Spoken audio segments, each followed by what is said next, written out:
Hello and welcome to the Talkin'bout Israel and Stuff podcast. I'm your host, Tzach Gefen, and with me in the studio, my co-host, Mike Leibson. Hello, hello, hello. We wanted to reach out to talk about some current events, and we've gotten requests to talk about certain subject, and we would like to address them. Mikey, would you like to lead us in that direction? I mean, there's obviously a lot of stuff going on right now, whether you're interested in Israel or in international politics or American politics or culture and science and pretty much any area of interest that you look in. There's a lot going on right now. So obviously we kind of assume that most people who are looking for information and research and statistics and stuff like that are getting it already from a reputable news source, we hope anyway. But we wanted to try to kind of give our opinion and our take on some of these issues, if I'm not mistaken. No, you're not mistaken. So, unless they're all fake news now. It's hard to tell. So, There's no more reputable. Even if it's fake, yeah. Well, there are still stages. There are varying degrees of reputability.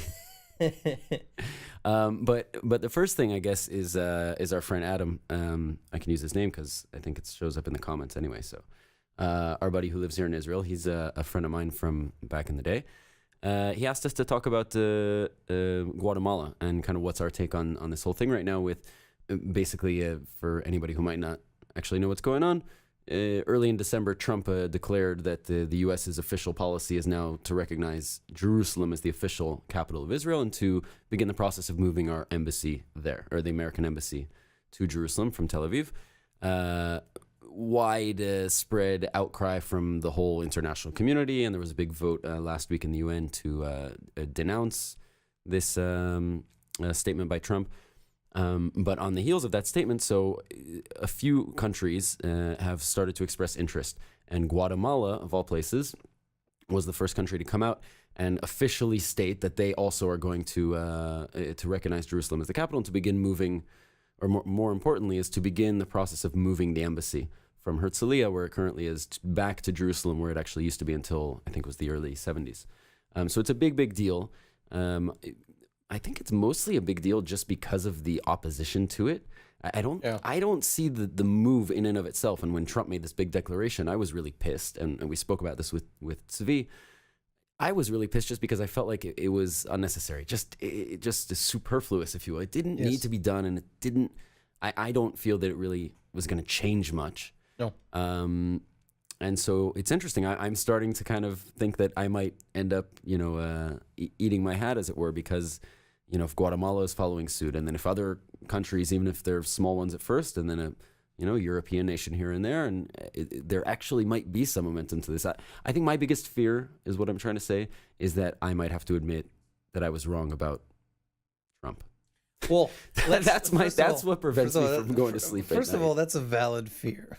That's a valid. I think a lot of us are. I think that's what people hate about him the most, is that the fact that you're kind of in a lose-lose situation when it comes to you're not going to be right. Like, unless if he's gonna do a bad job, of course. If he's gonna do a good job, you're gonna have to eat a certain hat. Like, if I was right about him, then we're fucked. Yes. And if I was wrong about him, then I'm fucked because I was wrong. No, I don't mind being wrong, but it's just, I don't have a problem with being wrong. It's Trump being right that I can't live with. Yeah, and let's not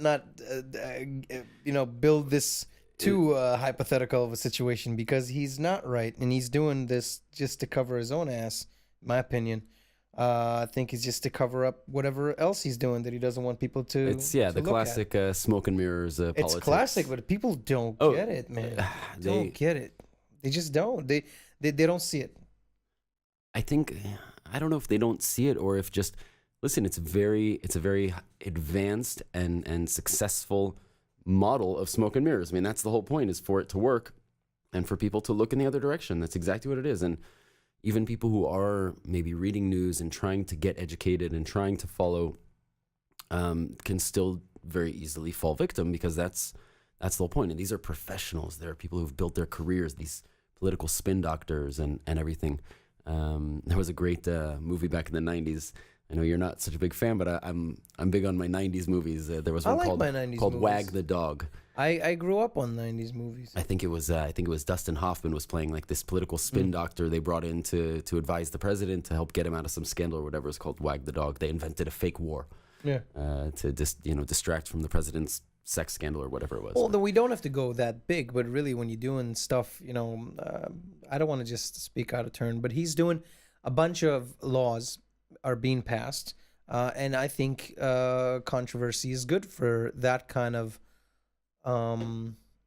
governance. That kind of type of governance. When you're trying to look out for yourself and for your friends, you want controversy. You want some kind of mess to be happening. So people don't notice what you're doing. It's the kind of smoke and mirrors done by kind of throwing people under buses. You know what I mean? Right. I guess controversy also contributes in the sense that it helps keep the debate alive.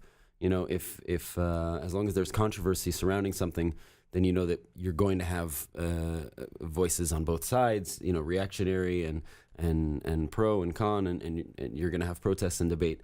So that's always a good thing, as long as subjects stay in the public eye. And if you only got 5 or 10 minutes, or at least if you only allocate, you're the regular kind of American citizen, and you only allocate about 5 to 30 minutes of political related kind of issues a day, right? Because you want to look at boobs on Instagram or something, so you're not priorities. Priorities. Then you might, ironically, you've got the fake news and you've got the fake boobs. It's all nothing is real anymore. We're tying them in. It's all tied into one theme. Well, I think fake boobs can always be a relevant theme. You can tie anything back to. What I'm trying to say, I think, is that because I'm never sure. what it is that I'm trying to say with the news or the boobs, you never can quite. It looks so real. What I was trying to say is that people only have an X amount of time that they allocate for. You're saying like news. Exposure to news, okay? Yes, and when you do a thing like kneelers, the football thing where people kneel, the protest, as right? a protest to the national anthem, and you talk about that for 10 minutes instead of talking about, I don't know. Just choose the Dakota pipeline. The way you can't sue banks like the way you used to. There was a thing about that. I haven't heard that Net one. neutrality. Net neutrality, that's a big one right now. Rest in peace. I think we're going to not even really try to get into that one. I don't think we can get rid of it. I just wanted to offer my condolences. Oh no, I was just saying. That's really where I come from. On behalf of the entire nation of the United States of America, I guess. I thank you for your condolences. I just really... And for the lovely rugelach you brought. This was... you didn't have to. It was so sweet of you. You're lovely. I'm going to have to tell your mother. She's going to be so proud. There was something, though, if you'll allow me, before we move on from the whole Guatemala and fake boobs, an interesting just point of kind of closing those circles and bringing it around full circle like we were talking about is that the current president of Guatemala, this is kind of why this story is interesting to me, is this guy named Jimmy Morales, who apparently was a comedian, was stand-up comedian and an actor with no political experience whatsoever, who was unexpectedly elected president in 2016, and is now breaking status quo and breaking the norms and kind of doing his own thing. So, in fact, in the Latin American media, he's often referred to as Latin America's Donald Trump. So it's kind of interesting that he's playing on this wave, and so just really really interesting. You can't detach. They're building the new high-speed train, not high-speed, but express train from Tel Aviv to Jerusalem. Now they're talking about naming the last stop on the train, the one down at the Western Wall, the holiest site in Judaism. They're going to name it the Donald Trump train station. Name the state. It just, you can't get away from it. But that's okay. But we are going to, and let's talk for a moment about Lorde. What's your, because you're a musician, you're an artist. Kind of like a sharp segue, but I'll take it. We're also talking about, I don't think people make it a really big deal, but I don't know if it should be. I just want to kind of say my piece about that kind of. Well, it kind of is a big deal. I mean, we're talking about BDS. We're talking about anti-Semitism all around the world. It is a big deal. All right. Well, the thing is this. I think that music's place in the world is to kind of help us to reconnect with ourselves and with others and to heal. That's the biggest thing about it. It's like a natural healer. Mm-hmm. And when we start to ban certain places in the world from receiving our music, I don't think we're helping anything heal. We're just helping, our pockets. And when Lorde doesn't want to come here, I don't really know what was the final straw that convinced her, or why she agreed to play the show here and then retracted. But regardless of the fact, I think it's just, Well, what's should, interesting about that, I think, yeah. is that if I understand correctly, it was actually a Jewish anti-Zionist woman in Australia or New Zealand who kind of spearheaded the effort on behalf of the local BDS movement to peer pressure Lorde into canceling the show. It's just So sad. it's like this Sad. self-hating Judaism that we see sometimes. There was one famous author. I don't want to just throw out the name because I get mixed up between a couple of guys. One who's super pro-Israel and one who's anti. But there was this one of these famous, villain and the American superhero. Jewish philosopher, statesman guys of the last, of the 20th century, who was famous for being, this kind of self-hating Jew. I almost Well, wanted to, I we'll almost find- wanted we'll to find say his this name. like Woody We'll Allen, find his name. Woody Allen politics, but We'll find his name. not get into that as well. But yeah, it's really. I'm very split about this whole thing, and I'll tell you why. I was listening to the radio the other day, and it's the Galgalats, the Galei Tzahal, the national Stop plugging army-based whatever. I'm just explaining because maybe we have people listening who don't live in Israel and they don't know what Yes. it is. Well, they're Anyway, lucky. like the national army-based radio station, I'm listening, and the radio announcer says something about a lot of you listening out there are very disappointed because Lorde announced today that she's canceling her show and gave some information about the ticket refunds and stuff like that. And then they it's played it really anyways. sad, yeah, exactly. BDS and this and that. And here's the song anyway, enjoy it. Yeah, I'm like, and I'm conflicted about that, and I don't know whether, as somebody who is a patron of the arts, as it were, to say, yeah, give us the song anyway. Let's sure we don't care about your politics. It's not about politics. If I enjoy the song, I enjoy the song. On the other hand, part of me says, well, fuck you. Why should we be putting more money in her bank account if she's making these kind of decisions and contributing to the negative PR that Israel is already victim to, all around the world? And that's the last thing we need. Every incident of someone canceling a show contributes to this overall sense that it's okay to not cooperate and not participate. Well, I think it was the lead singer of the Sex Pistols who loves this country. I don't remember his name. It's not. Don't even try it. I forgot. I saw his name somewhere. I apologize, but I just don't remember his name. But he was talking about, like, don't retract. Like, what this place is, or at least before you book the show, find out, and don't just retract. Just don't agree to appear here in the first place. Right. Although I don't like that approach either. I think that you should just play anywhere that you have fans in. Yeah, exactly. Maybe one of the biggest bands that perhaps one of the bigger bands nowadays, Radiohead.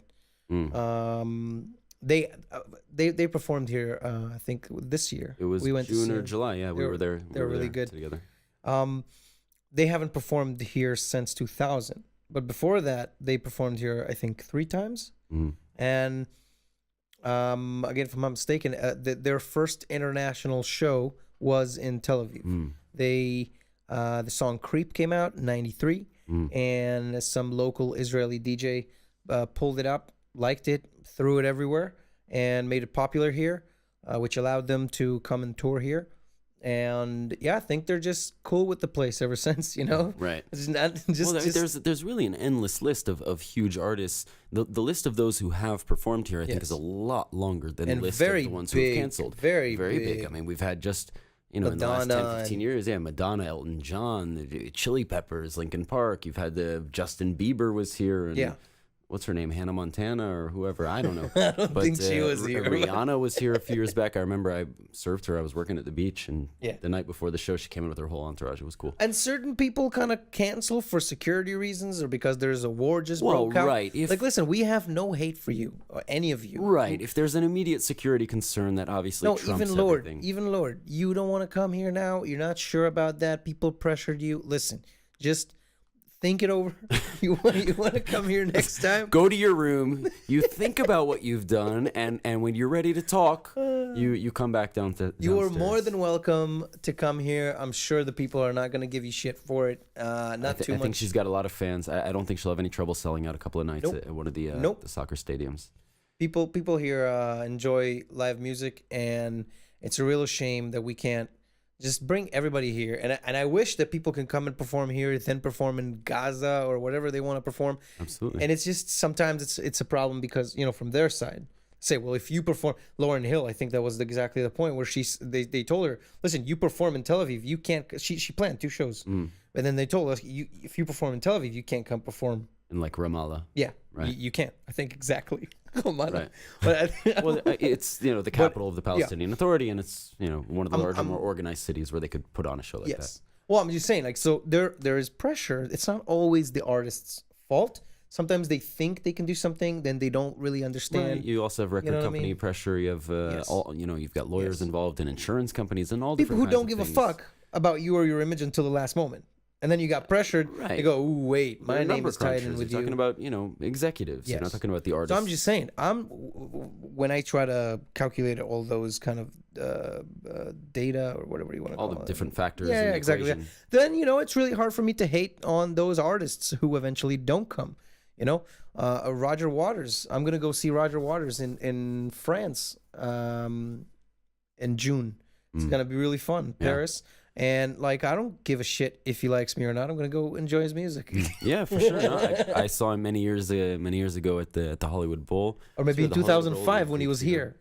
In 2005 he was here. Yeah, he was here also. Yeah, I agree with you that it's difficult to blame the artist, and it's problematic to blame the artist, and there are a lot of factors going on behind the curtains that we don't know about, and we can just hope, this whole BDS thing, it's a bummer and it's a problem, and I don't think it's the right approach, by cutting off contact. Just drop the D. No, drop all 3 of them. No, by cutting off contact and walking away from... It's BS. It's okay. Now I got you. Yeah, that was kind of a stretch for me. I like it because you like puns and listen, Israel is guilty. Israel is guilty, kind of similar behavior in some circumstances, and I have one really good example, which is something really relevant. Is right now Israel officially, in fact, just yesterday I think, officially submitted its notice that it's going to be withdrawing from UNESCO at the end of 2018. And the head of UNESCO officially announced that she had received the letter. There was an issue with deadline. All right, so for dum-dums like me... Right, so UNESCO is the United Nations Education, Science, and Culture Organization. You just said it, I just forgot it. The United Nations Science, Culture... Education, Science, and Culture Organization, responsible for, most well known is the World Heritage Sites. They're responsible for declaring and maintaining the World Heritage Sites, of which we have many here in Israel, places like Masada and the Old City in Jerusalem, the Western Wall, and in fact even Tel Aviv, the high concentration of the Bauhaus architectural movement from the 1920s and 30s in Tel Aviv. It's called Tel Aviv's White City. Is in itself a UNESCO World Heritage Site, the Dead Sea, and several others in Israel. It's a really big thing here. And now the U.S. A few months ago submitted their notice that they're going to be withdrawing from UNESCO, and it's basically because of an anti-Israel bias, or at least a perceived anti-Israel bias in the nation members that sit on the council of the UNESCO, and it's kind of the opposite side of the BDS. It's Israel now boycotting and saying, okay, well, if you guys have this anti-Israel bias, it was because earlier the UNESCO had decided not to recognize Jewish historical ties to the Temple Mount in Jerusalem. And that's kind of a problem if you are a fan of, history, archaeology, those kind of sciences. Those kind of sciences. But it's just like Lorde walking away from her show in Israel. So Israel's saying, oh, well, you don't see things our way and you're mean to us, so we're going to walk away from this organization. And I don't think that's the answer. I don't think that's the solution. So now you've got the U.S. and Israel walking out of this major, it's the Education, Science, and Culture Organization of the United Nations. This is an important effort to be a part of. It's a certain kind of flag. Yeah, and so by just walking away, it really... Now, I'd like to add that it's not 100% final and binding, because we do have the option, and there was a clause in our notice of withdrawal that if, in the event that certain things change, the attitude of the body towards Israel changes, then we'll be able to withdraw that notice and not retract. So I hope that will change before the end of 2018, December 31st. That's the date set for withdrawal. But it's a big deal, things like this. And yeah, like you said, not everybody in the world is, a big UNESCO fan, has a UNESCO t-shirt like me, that I like to wear when I go to the beach. So it's not everyone out there is aware of these things. And I think they're very, very important things to be aware of because these are facts on the ground. Not only that, but any kind of organization that multiple countries are partners in, any type of agreement, collaboration, anything like that stops, that just contributes to the destabilization of the world. Right. You're walking away from the table. Yes. And it's really just that's the beginning of the end, basically. Absolutely. It's really, you just got another step in the wrong direction. Yeah, and you can say that it's superficial and it's kind of, just for show, those kind of organizations, Paris Accords with the climate change and stuff like that. We can argue that a concert by an artist named Lorde is not a big deal in the long run, but it is. They all add up. But it is. It adds up. It adds up, and it even though it's superficial, it means something. Absolutely. Yes. I mean, look at what's going on. Kind of segues us into another topic altogether. I like how it's flowing, but what's going on in Iran right now? Iran, the dissonance between the government and the people is so massive that the government is the Iranian government historically has always been spitting this anti-Israel, anti-American rhetoric and really harshly criticizing and blaming the West for a lot of its problems. But right now, you have, in the last few days, actually, several thousands and even tens of thousands of students and young people and activists going out and demonstrating in the streets of Tehran and other large cities around Iran, mostly against the rising cost of living and housing, which is exactly what happened in Israel. If you remember back in like 2010, 2011 with the Rothschild protests and everything like that, they called it the cottage cheese protest. The cottage cheese became the symbol of the protest. And they also had a cottage cheese. There was a lot happening at the same time. It was all very confusing. But also, something that reminds me of that is a fantastic graphic novel by the name of Persepolis. I forget who it's by, but it's a huge book. Like the Perception Police. No. Persepolis used to be a big part of the the Persian Empire. Right. So it used to be one of this huge building in the middle of the city, the polis, basically. Right. And it's basically trying to remind you that Iran is not 60 years old, 70 years old, that it's a 2,000-something-year-old. Even go a little further back. That it's an ancient place with ancient roots. You're talking about Mesopotamia. Yes.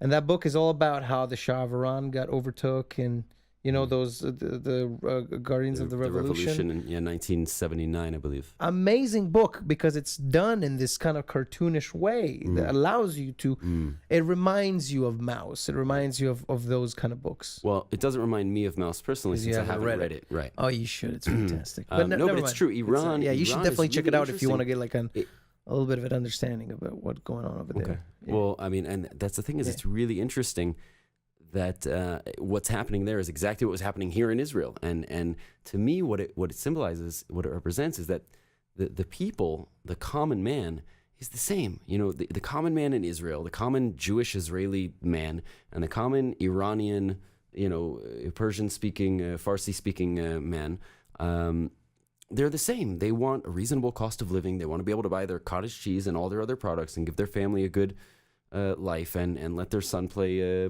football. And that's really all they want on both sides. And the dissonance. So I just saw, in fact, just a little while ago, a couple hours ago, an article saying that that the Fars, the semi-official news agency of Iran, is blaming Israeli, British, and American, and generally pro-Western spies and outside influence of stirring up discontent at the moment, and that's why they're having these protests. So the common man in Iran right now is going out and protesting against the cost of living. This is one of the most basic things, anywhere. It's not about having the newer iPhone or even net neutrality, which could be a luxury. We're talking about basic cost of living, and the government, instead of addressing that issue, is it's that smoke and mirrors again. They're diverting it. And they're saying, well, cost of living isn't the issue. The issue is the Israeli and American spies that are here stirring up discontent to try to destabilize the regime. And it's the dissonance between what they're protesting against and the government's response to it is so massive. And it's like what happened here. And it brings us back again to that classic, this distraction, this look over here. The people are worried about one thing. We're just going to talk about something else altogether. Yes. And the general public will be so confused that they'll just turn the channel and be like, oh, fuck it.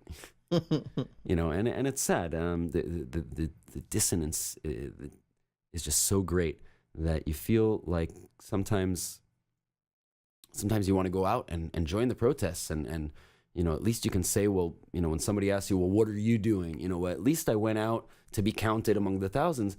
And then sometimes you say, just fuck it, I think that biggest thing people can do is kind of, it's a bit Gandhi-ish, but it's be the change you want to see in the world. Right. It really is. Absolutely. It starts at home. It starts with you and your day-to-day life. But at a certain it's not point, just day-to-day life. It's beliefs. It's what you... And it's in your actions, right? Yes. I saw this really great movie recently, that new movie, Wonder. I don't know if you've heard of it. Really great movie, really great educational message about being the best version of yourself and being, true greatness and everything like that coming from within. And it's about your actions. They said, there was some quote, something like, the way you do anything is the way you do everything. Yes. Be yourself and be the change you want to see in the world. Yes. But at a certain point, you have to get outside of these four walls. You and I, we have to get outside the four walls of this kibbutz to let our influence, or, we're doing it over microphones, but you have to find your way. You are what you repeatedly do. Absolutely. Exactly. But again, what I'm suggesting is just that we have to remember that that at a certain point, the message, you got to find a way to get that message out there. And I'll tell you a good message. I'll tell you a good message. It's the 30th of December. We want to wish everybody around the world a Happy New Year. We do. And a Feliz Año Nuevo. Yes. But yes. Well, Just, listen, but but happy Christmas, Hanukkah, Kwanzaa? Sure. I think it's around this time of year. Yeah, New Year, Sylvester. One day I'm gonna get you to teach me what the hell Kwanzaa is, but I'll be down with it. Sure. I'm not sure what gives you the idea that I know the first thing about Kwanzaa. But sure, yeah. Give me like 3 minutes to read up on it on Wikipedia. Yeah, if you know what Kwanzaa is and you want to write it down in a comment, give us a comment here on the video. That'd be good and help us out. And as you can see, we want to respond. So you have a question, you want to find out what we think about something, you just drop a comment anywhere. We'll see if it's on Facebook, we YouTube, got the whatever. Website, the YouTube. Come find us on Twitter, on Israel Talking. Instagram, is that Instagram? No. Or what was too the other old one? for Twitter. Instagram. Twitter. I'm too old for Instagram. If you're too old, then I'm dust. It was I don't Twitter. know, one day I'll have a good camera on my phone and we'll join Instagram and we'll do a bunch of stuff. Don't worry about it. Well, God willing. There's just enough so far. You can find us in just a bunch of places. But anyways, we do want to wish happy holiday seasons and think positive, people. Let's we're going into a new year really seriously. Just be positive, be open-minded, be patient, be tolerant. Sure. And be cool. Yeah, and if you want just a New Year's resolution instead of all what Mikey just said, you can try just eat a little bit less sugar, smoke less cigarettes. You know what I mean? Are you talking to me or the listeners? Because I'm doing well with the sugar. I eat less sugar than you do. That's why I'm like, how did you think? Oh, because of the cigarettes? Sure, fuck it. Anyway. Be good to yourselves. Be good to the planet. Be good to each other. Golden rule. Okay, yes, it'll be fine. And we'll see you again in 2018. All right, see you later.